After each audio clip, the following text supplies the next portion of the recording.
affordable housing is that majority of our Kenyans who live, in fact, when we say majority, that number is shocking. In the urban areas, over 60% of our people live in informal settlements.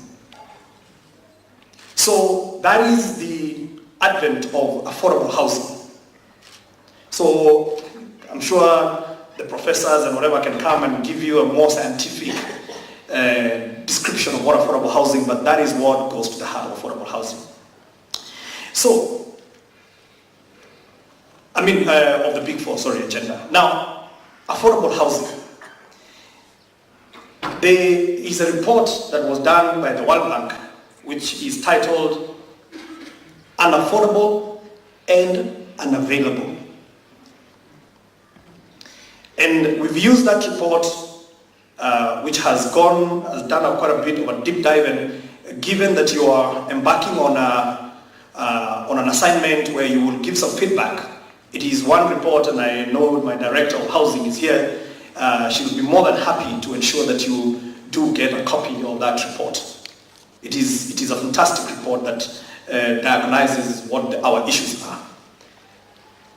But what we've done in the State Department the last few months since I came in was to look at what Jane and her team had been putting together since last year when housing was pronounced as one of the Big Four, and enhance that given the various constraints.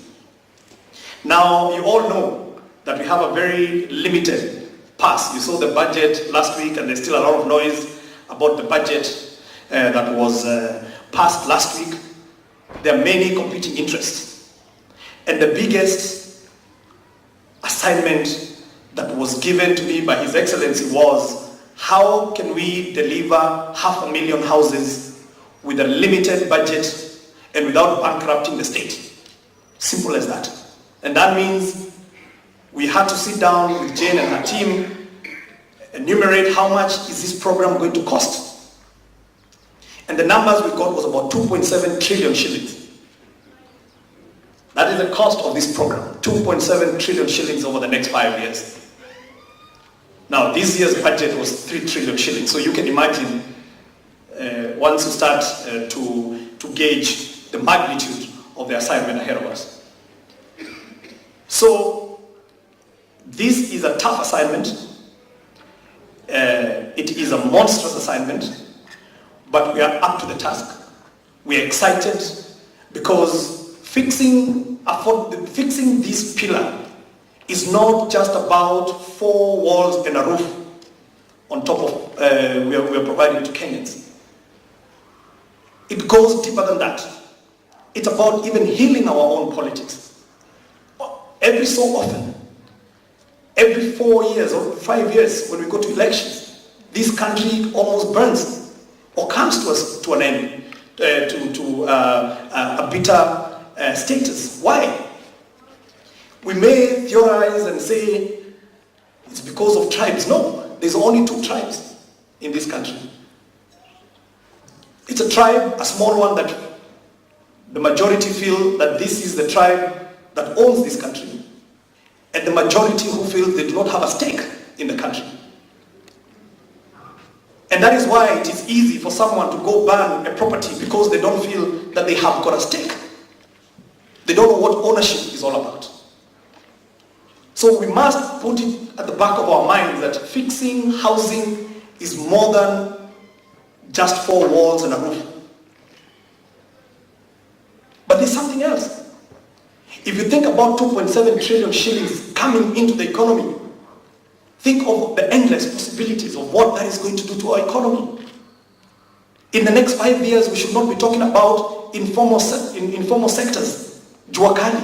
We should be able to leverage this program to formalize them. We calculated that we need about 85 million bags of cement. 85 million bags of cement are needed for this particular program. We've got cement companies in this country. They're not competitive, but we have an opportunity for us to assist them by guaranteeing them offtake. to be able to transform them and make them more competitive. So this program is not, as I said, about 4 walls and a roof. It is way bigger than that. Lastly, it is about quality jobs that are going to come online. Studies show that for every house, permanent house that is built, that we have a potential of creating 3 to 5 new good jobs.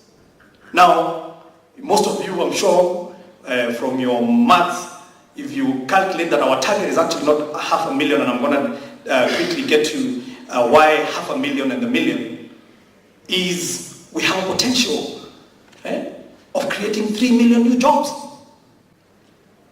That is why this program has got to succeed. And that is why we have got to make it personal. Of course, people will make money, but money must not be the only thing that we think about. It is about changing the lives of majority of Kenyans. It's about giving people a stake in the economy. And a lot of people, they studies, and we have a lot of debates, and they're saying, but why ownership? 70% or 80% of Nairobians rent. Is it actually 90, right? 70? 74%. 74% of Nairobians, they rent. And so the debate is, do Kenyans really want to own or they want to rent? And the simple answer is, and I'm sure when you are doing your assignment, you should be able to come and tell us, but the Kenyans that we have engaged with, they say they want to own, but they cannot own. It's unaffordable.